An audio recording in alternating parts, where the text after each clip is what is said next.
honoré et privilégié de recevoir un des enfants de Dieu. Il va s'introduire, il est docteur et il a préféré nous inviter dans ce beau cadre là où nous sommes. Alors sans plus tarder, il va se présenter, c'est docteur Albert Isanza. Il s'est dit non, non, non, non, moi je ne vais pas laisser ce sujet que nous développons, l'Église et la valeur. Alors sans plus tarder, je vais recevoir notre invité du jour. Bonsoir papa. Bonsoir frère. Comment vous allez? Ça va, par la grâce de Dieu. Comme vous savez, tout ça déjà au CP là, je crois qu'ensemble avec lui, nous continuons toujours à développer ces sujets, l'Église et les antivaleurs. Comme vous savez, il y a beaucoup d'hommes de Dieu, ils ont passé, ils ont eu leur avis, leur opinion concernant la parole de Dieu. Et je crois que lui aussi l'a accepté, il nous a appelé, il nous a contacté, il s'est dit non, non, venez, j'ai aussi des sujets, j'ai des pensées conformément à la parole de Dieu concernant ces sujets. Nous parlons de l'Église et les antivaleurs.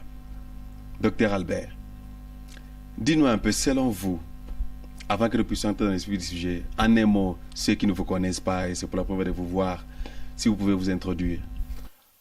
Je m'appelle Albert Isanza Ngandemangé. Je suis médecin par profession, mais je suis un individu nouveau. Je suis chrétien. J'ai accepté Christ comme Seigneur et Sauveur depuis les années 1993. Donc, ça ferait aujourd'hui plus ou moins 22 ans que je suis un individu nouveau.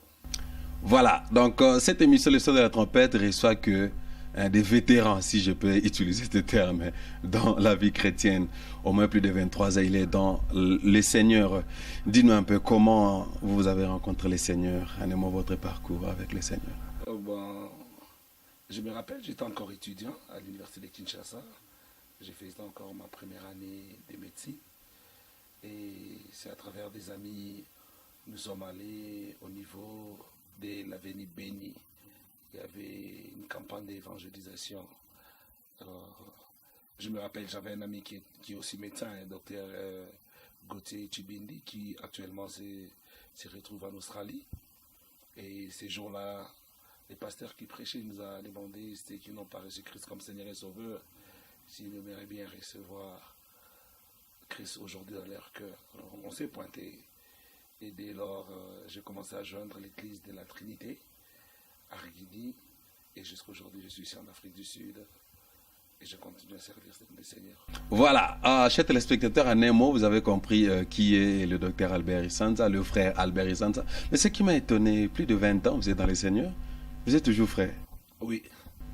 Qu'est-ce qui se passe? L'intimité avec le Seigneur, la réussite dans le Seigneur, c'est quelque chose de très, très merveilleux. Là où le monde pense que vous allez échouer, avec la grâce de Dieu, avec la puissante main de l'Éternel, on arrive quand même à étonner les gens. Donc, la durée dans les Seigneurs ne te fait pas pasteur ou évêque? Dans l'église, il y a beaucoup plus des activités. Vous pouvez servir le Seigneur comme un serviteur de Dieu, pasteur, évangéliste. Il y a aussi des frères, puisque Christ nous a demandé d'aller dans toutes les nations et faire des disciples. Donc tu peux être frère, mais tu gagnes des âmes pour le corps de Christ. C'est aussi une valeur chrétienne. Okay, une valeur chrétienne, j'ai aimé ça.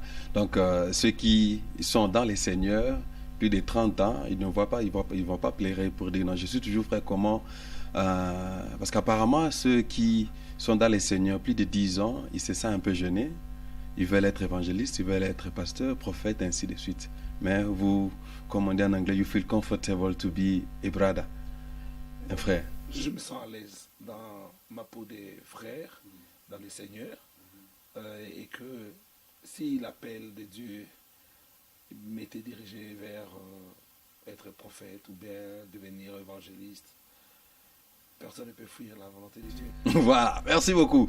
Alors, toujours quand je vous ai dit à la présentation de Josué Boloa, nous sommes avec notre bien-aimé, le docteur Albert Isanza. Il a reçu le Seigneur, né de nouveau, rempli du Saint-Esprit, baptisé parlant langue aussi, n'est-ce pas? Il a vraiment une intimité avec le Seigneur.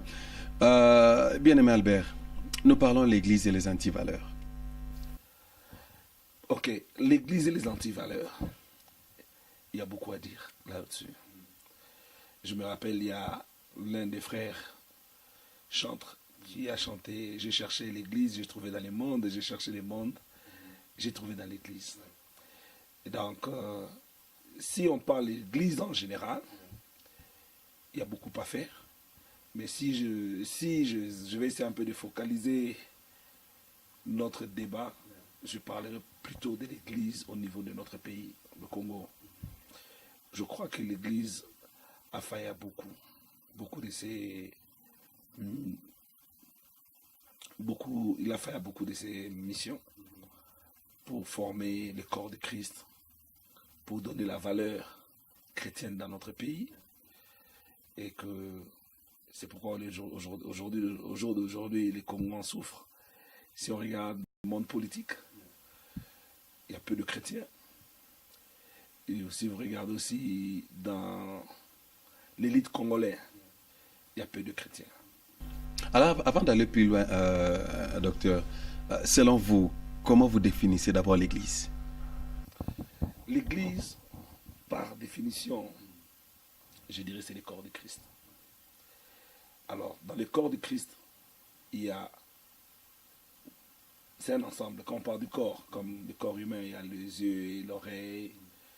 Si je vais encore m'appuyer sur le frère Lufoko, il dit qu'il n'a jamais vu lorsque la main est malade, c'est les pieds qui l'amènent à l'hôpital. Mais c'est que nous voyons aujourd'hui à l'église est partagée. Nous ne sommes pas comme un corps de Christ. Nous sommes plutôt comme des entités différentes pour se combattre, se critiquer. Nous ne sommes pas différents des gens de ce monde. Ah, là, je comprends. C'est ce qu'on appelle les antivaleurs, oui, qui ont été pénétrés au niveau du corps de Christ, que vous appelez l'Église, n'est-ce pas? Alors, vous avez vraiment un long parcours avec le Seigneur, vous venez de loin avec ces dieux-là, que vous confessez comme Seigneur et Sauveur, n'est-ce pas? Alors, pendant tous ces temps que vous êtes dans les Seigneurs, quelles sont des actives-valeurs, selon vous, que vous avez remarquées? Et aujourd'hui, le corps de Christ est affaibli. Vous avez énuméré quelque chose que c'est partagé. Ces entités-là, ce n'est plus uni. Mais quelles sont ces antivaleurs-là que vous avez remarqué, c'est perdu au niveau de l'Église? Je dirais, premièrement, si aujourd'hui les chrétiens n'arrivent pas à s'exprimer dans le monde, dans le pays, précisément au Congo, puisque nos leaders dans l'Église ont failli dans l'administration de l'Église. L'Église n'est pas gérée comme il devait se le faire. Il n'y a plus de valeur dans la gestion. Dans la gestion de l'Église, dans l'administration de l'Église, on a un grand problème. Si nous regardons bien aujourd'hui l'Église, je pourrais quand même vous défier. Regardons l'Église dans notre pays au Congo. Regardons nos pères spirituels comparés par rapport à d'autres églises que nous voyons au monde, comment ils sont gérés. Et ce que nous vivons au Congo, est-ce que vraiment l'Église bénit les peuples congolais? Or, l'Église est en train de faire souffrir le peuple congolais. Quand vous parlez de la gestion, l'homme de Dieu, qu'est-ce que vous voulez nous dire? Bon, dans la gestion d'abord, je m'appuierai sur l'organisation de l'Église. Dieu a donné d'abord le modèle. Il a parlé dans l'Ancien Testament. Il a demandé à Moïse d'appeler son frère qui était Aaron, de faire le souverain sacrificateur, le principe. Et il a appelé des Lévites. Il y a eu les temples, il y a eu les parvis, il y a eu les saints et les très saints. Et chaque activité au niveau du temple était bien coordonnée par rapport à la personne, à l'homme. Chaque homme qui travaille au niveau du temple, il avait les bénéfices du temple. Et vous allez voir même dans les Écritures, lorsque David et ses militaires se sont retrouvés dans une situation de famine, ils se sont servis aussi au niveau de l'Église, au niveau du temple. Mais par contre, aujourd'hui, si nous regardons nos églises, ils nous apprennent à servir Dieu gratuitement. Or, on a un Dieu qui est très riche. l'argent leur appartient à Dieu. Mais n'est-ce pas qu'il est écrit, Christ a dit, vous avez reçu gratuitement et vous allez aussi donner gratuitement, n'est-ce pas? Ça, c'est la parole. Ça, c'est la parole. Mais je te ferai voir de Genèse jusqu'à l'Apocalypse. La façon dont Dieu œuvre, c'est dans les offrandes. Je te dirai. Tu sais pourquoi on mange la viande aujourd'hui? Puisque Noé a offert à Dieu. C'est par la foi que Caïn a offert à Dieu et que par la foi que Caïn et Abel ont fait des offrandes. Mais l'offrande d'Abel a été agréée par Dieu. C'est par l'offrande qu'Abraham a reçu Isaac. N'oublie jamais cela. C'est par l'offrande que l'Israël a été délivré de l'Égypte. Il y en a beaucoup. Il y en a beaucoup. Je peux te citer dans la Bible. C'est par la promesse de l'offrande. Jonas a été tiré du ventre du poisson. Je ne sais pas si tu me fais comprendre. Non, je comprends. Mais qu'est-ce qui se passe-t-il maintenant dans l'Église? Aujourd'hui, c'est que nous, on nous enseigne des dîmes et des offrandes. La Bible dit administrer dans la maison du trésor.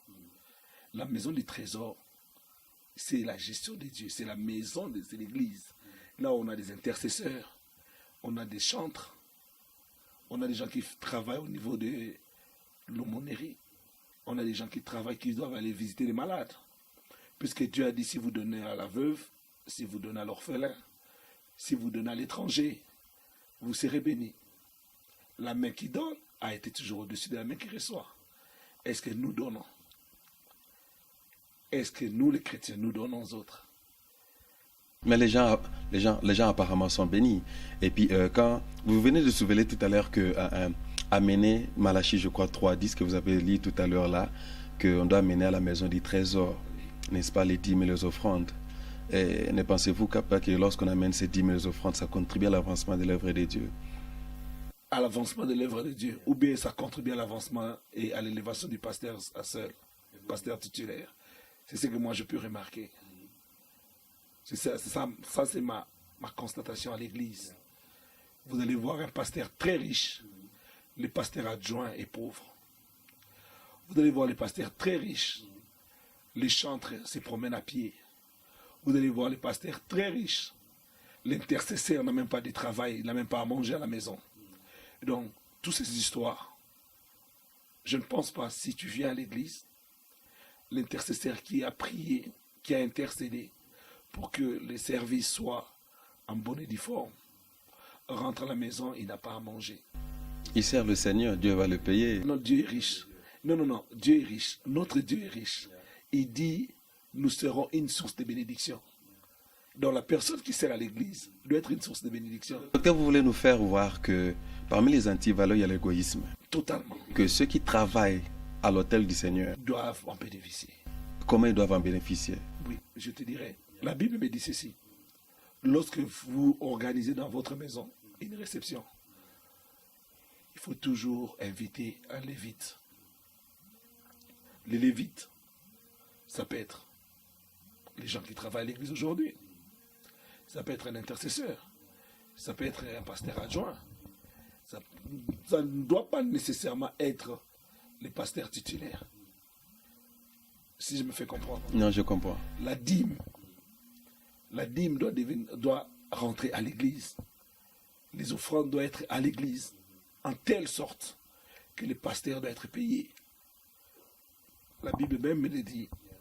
Il y a la portion du thorax et puis de l'épaule qu'on donne souvent à un sacrificateur. On n'a pas donné le tout. Non. Mais qu'est-ce qui fait qu'aujourd'hui, les dîmes, s'il faut toucher à ce point-là sensible, parce qu'apparemment, avec le parcours que vous avez avec le Seigneur, si vous venez de nous suivre tout à l'heure, la chers téléspectateurs, nous parlons de l'Église et les antivaleurs. Et l'un des antivaleurs que l'homme de Dieu qui a soulevé ici, le docteur Albert, c'est l'organisation, la mégestion et l'égoïsme qui est entré à l'Église, qui fait que seulement les leaders qui s'enrichissent. Oui. Les enfants de Dieu ne sont pas bénis. Ne sont pas bénis. Avant que je puisse aller plus loin, les dîmes et les offrandes entrent, n'est-ce pas? N'est-ce pas que quand vous parlez de maison des trésors, l'ouvrier mérite son salaire. C'est l'idée là dont vous parlez. Il y a de ceux-là qui ne travaillent pas. Ils sont là à temps plein, à l'œuvre du Seigneur. N'est-ce pas qu'ils sont appelés à bénéficier à cela? Attends, je vais essayer un peu de te faire comprendre une chose. Si tu lis la Bible là, au niveau de Ésaïe 1, Dieu dit ceci. On peut bien vite ouvrir la Bible, vous allez voir Ésaïe 1. J'aime bien ces passages. Et vous allez voir la comparaison quand je vais ouvrir au niveau des Malachie 1 aussi. J'ai juste fait des comparaisons, des citations. Ésaïe 1, 2. Dieu dit, cieux écoute, terre prête l'oreille, car l'Éternel parle.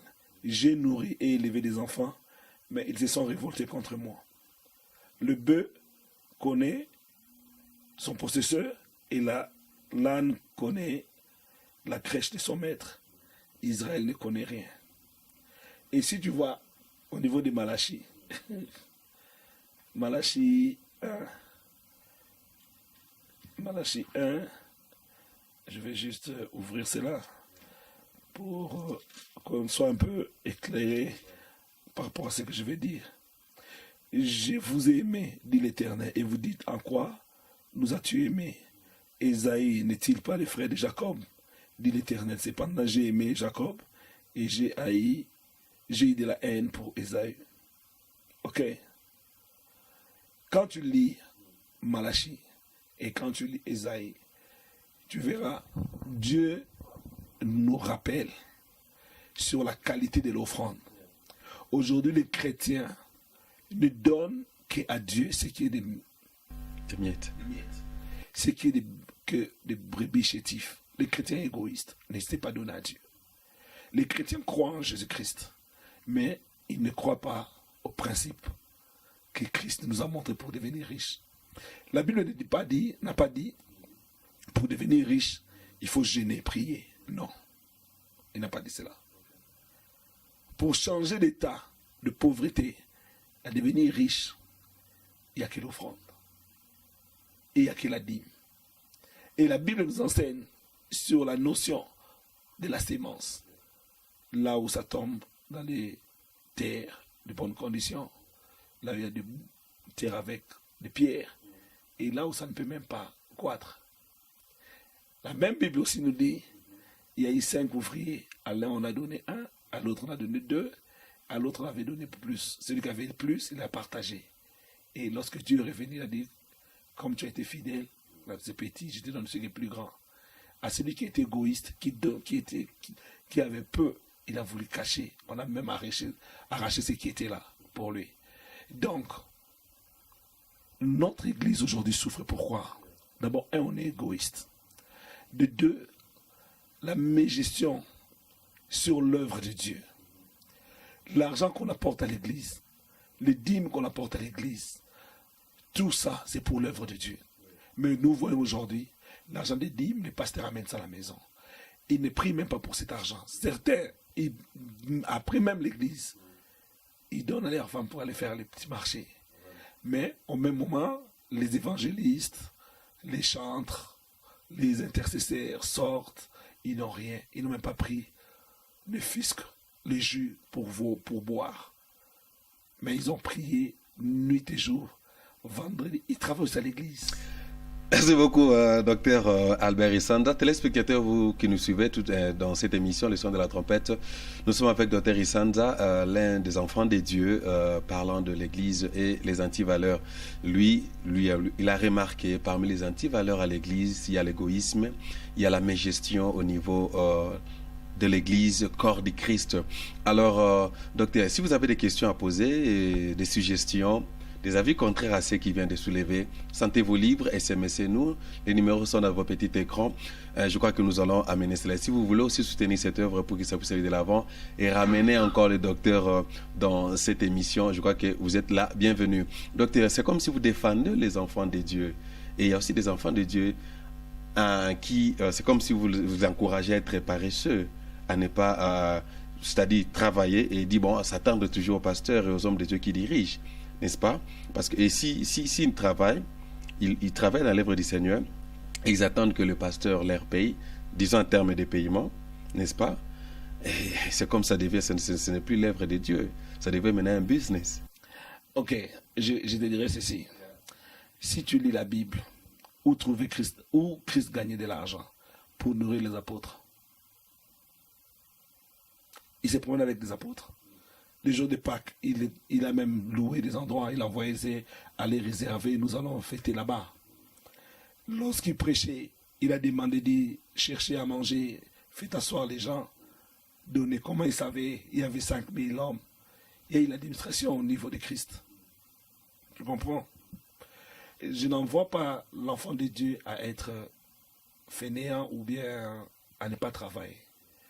Mais je veux faire voir à l'Église, à l'enfant de Dieu, la bénédiction dans l'œuvre de Dieu est liée à l'offrande. J'en suis l'œuvre de cette bénédiction. Vous donnez, la main qui donne. Tu connais, même si tu vois dans mon niveau dans ce que je fais au niveau de Facebook, Dr Esaïe N17, lorsque vous donnez, Dieu bénit. La sémence, on donne la sémence qu'au semeur. Les enfants de Dieu, on est une source de bénédiction. Mais si on ne sait pas donner, comment on va devenir des semeurs? Là, ça englobe et les serviteurs et les enfants de Dieu. Je dis, donc, il faut partager équitablement. Il ne faut pas que l'argent de l'œuvre de Dieu, ça devienne l'objet du pasteur propre et de sa famille. Ce qui est choquant, quand on forme l'église, on dit on a une vision de la part de Dieu. Dieu nous a donné un mandat. Mais lorsqu'on commence à construire l'église, bizarre, l'identité morale de l'église devait voir les papiers. L'église, par exemple, le sang de Jésus. Mais l'église, maintenant, quand on regarde à qui appartient la maison, on voit le nom du pasteur, non le nom de l'église. Vous connaissez toutes ces histoires, c'est réel dans l'église. Qui se moque de qui? On ne se moque pas de Dieu. C'est pourquoi le Congo n'est pas béni. C'est pourquoi le Congo, vous priez, nous crions, Dieu, nous voulons qu'il y ait des changements sur tous les plans. On ne voit pas ces changements, puisque on est sous la malédiction nous-mêmes. Quand vous arrivez à l'église, au lieu de donner des offrandes correctes, vous donnez ce que la Bible dit, les brebis chétifs, aveugles. Pourquoi les chrétiens deviennent égoïstes? Puisque certains, les pasteurs sont devenus comme objets, comme obstacle à leur bénédiction. Il s'est dit, si je mets de l'argent, je donne au pasteur. Mais je serais fier aujourd'hui si tu peux me faire voir l'église là où, au Congo, une église bien gérée, là où tu vois les intercesseurs, les gens des chorales, des évangélistes, tout le monde sait, ils sont bien rémunérés puisque l'église, l'œuvre de Dieu a l'argent. Bien-aimé, juste à l'église, on ne peut que trouver des riches. Puisque quand on amène des dîmes et des offrandes, je donne un exemple, à l'église, si on est à 100 médecins, si on a 20 ingénieurs, puisque c'est là où les enfants de Dieu, puisqu'on est bénis, chacun amené, chacun donné, le pasteur n'a pas besoin d'être égoïste, il doit partager. Mais le problème, c'est quoi? Les chrétiens ne donnent pas. Le problème, c'est quoi? Le pasteur fait en sorte que les chrétiens n'arrivent plus à donner, puisque le pasteur lui-même, il s'est approprié de l'église comme son business, comme les Anglais disent. Et comme il dit, Banganae, non. Quand tu es appelé, c'est Dieu qui t'a appelé. Il te donne la vision, il donne la provision. L'homme de Dieu, en parlant de la dîme et les offrandes, les donner, ainsi de suite, n'est-ce pas que c'est à la responsabilité aussi des hommes de Dieu de bien parler, de bien enseigner les enfants de Dieu comment donner? Il fouille. Alors si je te dirais une chose. Les enfants de Dieu aujourd'hui sont mal enseignés, oui, la prospérité, utilisons ces termes, la prospérité, et comment ils vont donner? Je te dirais une chose. Je vais te donner quelques exemples dans la Bible. Abraham, tu connais Abraham, le père de tous les chrétiens que nous sommes aujourd'hui par la foi. Abraham n'était pas riche. Très fort. Il donnait la dîme, mais il n'avait pas Isaac. Il n'avait pas Isaac. L'enfant de la promesse, il n'avait pas Isaac. Qu'est-ce qui a déclenché la bénédiction d'Isaac? Dieu est descendu pour aller détruire le Sodome et Gomorrhe. Mais Abraham l'a invité. Il l'a donné. Il l'a offert à Dieu. Il a offert à Dieu. Et Dieu a dit, je reviendrai l'année prochaine. Isaac est arrivé.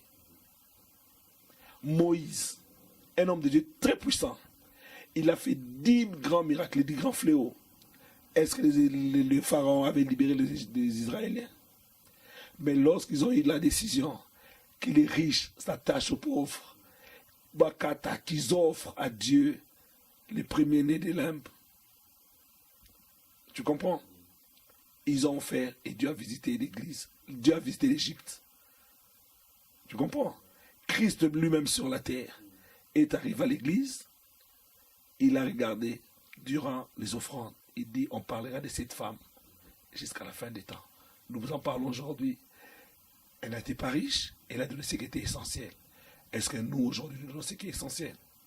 Je crois que c'est à nous, hommes de Dieu, enfants de Dieu, à apprendre à bien gérer l'œuvre de Dieu pour éviter qu'il y ait des pierres d'achoppement pour les autres. Merci. Voilà, chers téléspectateurs, merci encore une fois. Nous sommes presque à la fin de notre entretien avec l'homme de Dieu.